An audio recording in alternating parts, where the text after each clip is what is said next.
Morning and welcome to Over the Target. I'm Lee Smith. We have a great show this morning, and we're going to be touching on one of the most important topics. Many of us didn't know it was that important until about 3 years ago when COVID-19 hit our shores, East Coast and West Coast, and many Americans then started to learn the different issues with our medical system, including different problems with our pharmaceutical manufacturers and their connections throughout Washington, both with executive branch agencies like the CDC, the NIH, and of course, most famously, the institution chiefed by Dr. Anthony Fauci, formerly chiefed by Dr. Anthony Fauci, the National Institutes of Allergies and Infectious Diseases. But that's not it.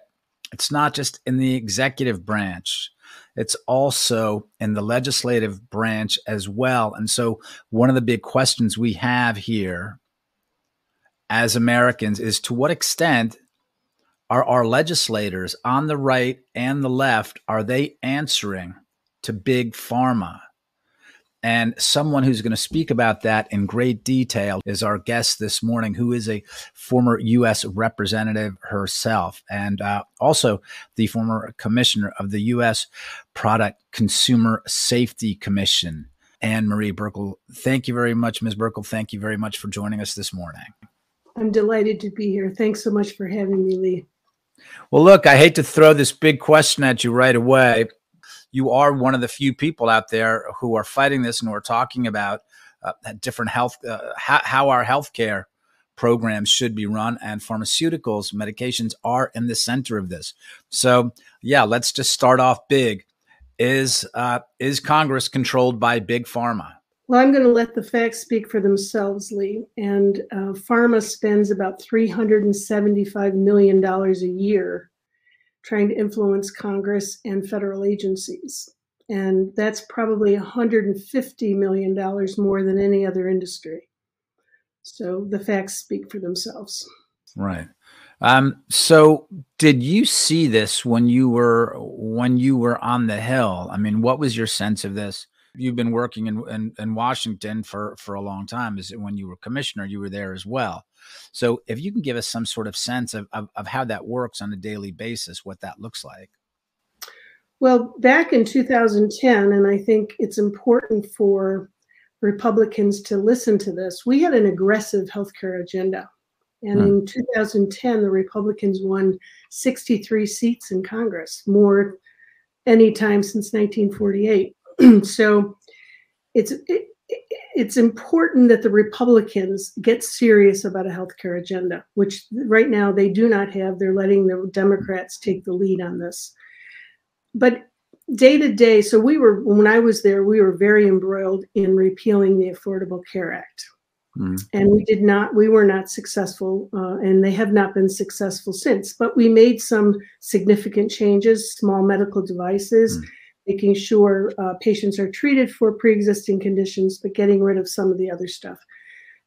And so that's what we focused on. But the reality of it is that, yes, pharma and other lobbyists are always advocating for their special interests with members of Congress. That's just the nature of the beast. There must be other people who are agitating, not agitating, but lobbying from the other side as well. The Republicans, it appears, have made repeated efforts to repeal the Affordable Care Act, I guess most recently 2017 in the Donald Trump presidency, and failed. Why? Is that about big pharma, that they're pulling the levers? Or is it something else about the Republican Party? Is there not an adequate replacement? Or, yeah, we can just have some insight on that, why the Republicans talk about it and why they can't get it done. Well, I think there's a whole host of reasons, Lee. First and foremost, the American people don't like it when you take a concept, although they did it in 2009 with the Affordable Care Act 2010. They don't like it. For instance, I'll give you the example of Bernie Sanders. He's been pushing a single payer, and they've been very unsuccessful in that endeavor to have our healthcare, single payer healthcare. But what do? They take small bills and incrementally they work towards that goal. And I think that's what the Republicans need to do. There are many things the Republicans could do right now that would affect the cost of healthcare, the cost of drugs. And, you know, the American people, they're suffering right now with this inflationary environment, not only their cost of food and energy, but healthcare. Healthcare is right up there. And there's 61% of the American people have said, I'm concerned about the cost of healthcare, and I'm worried that I'm not going to be able to afford it. So Republicans need to get serious about it. And I don't say do one big fell swoop, but rather start taking some steps that puts the consumer, the patient, in the middle of the healthcare decisions, not the government. And right now, what's happening on the Hill puts the government back into that equation of healthcare, which we both know is never good. So, what are the different things that will that will improve not only healthcare but will alleviate some of the burden on the U.S. taxpayer? President, as you say, inflation is crushing us every which way, and healthcare is one big part of that. And I guess we'll get into how much actually pharmaceuticals, how much drugs, medication play a part in this as well. So, yeah, what is happening on the Hill right now that's stopping this from going through? Well, I'm going to say on the Senate side, the chairman, and this should send up a red flag for all of your listeners, the chairman of the HELP committee, which is Health, Labor, Education, and Pensions, is Bernie Sanders. So right now in the United States Senate, Bernie Sanders is driving the debate on healthcare and where we're going to go with healthcare. So every Republican should have a red flag up and not hold hands with Bernie Sanders or Maria Cantwell, but rather have their own agenda. And that's unfortunately not what's happening right now. And so we see, I mentioned it earlier, we see Bernie Sanders incrementally working towards a series of healthcare bills that Senator Schumer has made perfectly clear that sometime this summer he'll put on the Senate floor. So it'll be a minibus of sorts or an omnibus with several healthcare plans. One of those bills that's in and was voted on out of the committee very recently has to do with what we call pharmacy benefit managers, PBMs. And that's when you talk about big pharma, that's something that big pharma hates. They don't like pharmacy benefit managers. And so for your listeners, pharmacy benefit managers have always been sort of a silent partner when it comes to drugs and the cost of drugs. They're behind the scenes.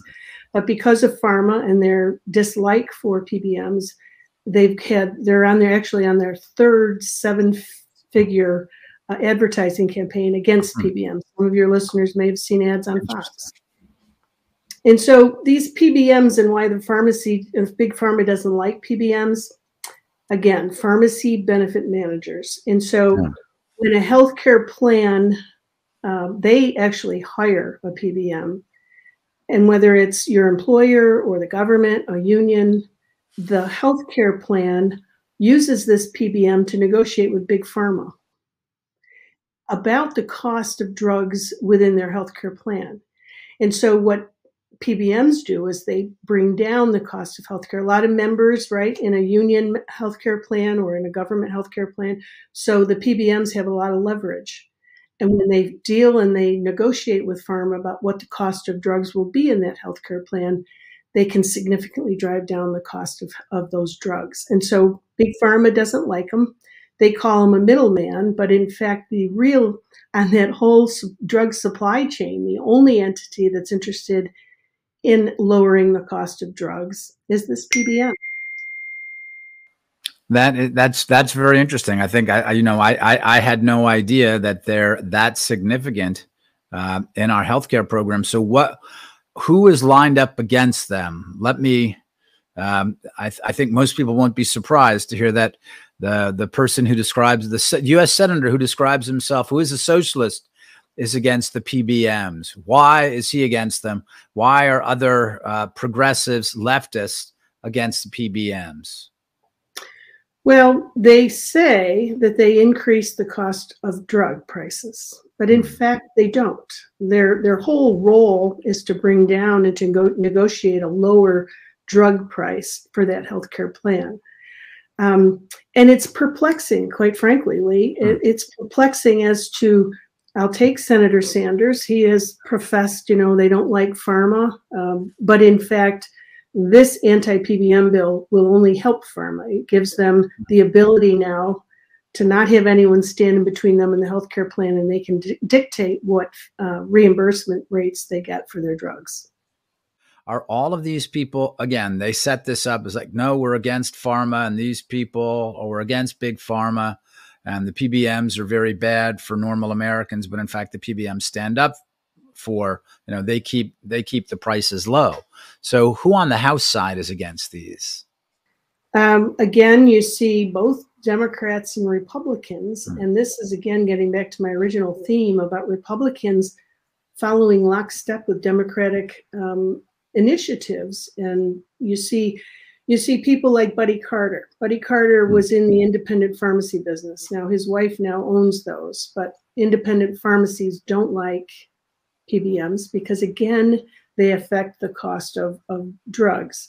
So I'm imploring my Republican colleagues to take a look at these PBMs, these anti-PBM bills that are floating around the House and the Senate, to understand that if you get rid of PBMs, if you weaken PBMs, what you're really going to do is you're going to give pharma more leverage, and you're going to give them the ability to raise their prices. No one will hold them to account. And so I hope, because I see, for instance, Governor DeSantis in his quest, he's passed an anti-PBM bill down in Florida.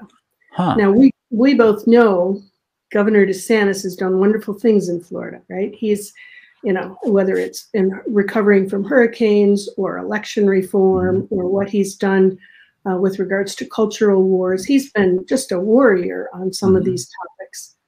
But when it comes to PBMs, which they're actually anticipating that the cost to Floridians will be like $29 billion over 10 years with this anti-PBM legislation. So I'm imploring him and someone like Josh Hawley, we'll talk about him a little bit later, to understand not the rhetoric, not saying that we're going to lower the cost of drugs or we're going to take care of big pharma, but to really look at these bills to understand what they do and how they weaken these PBMs. And, I always hoped the most you could ask for your staff when you're a member of Congress was, if you were supporting something, that they would come and say to you, hey, do you understand what this is going to do, and give you the real life consequences? And that's what I'm hoping someone is going to say to Governor DeSantis or to any one of the Republican members in the House or the Senate.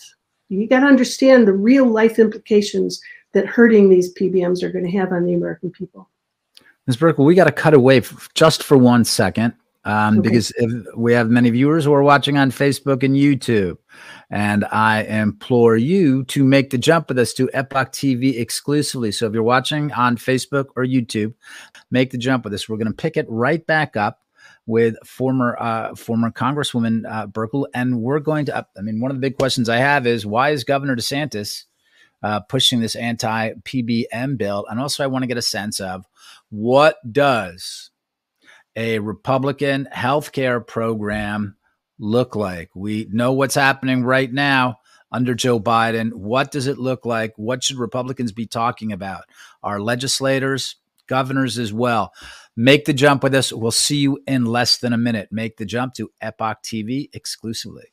You would never actually believe that this was like in a movie or something, that the person that comes up with the crazy idea to go after General Flynn for the Logan Act is Joe Biden. By going after General Flynn with absolutely no basis, they put him and his family through years and years of hell, and they tried to destroy his good name. And the fact that they still today continue to attack him.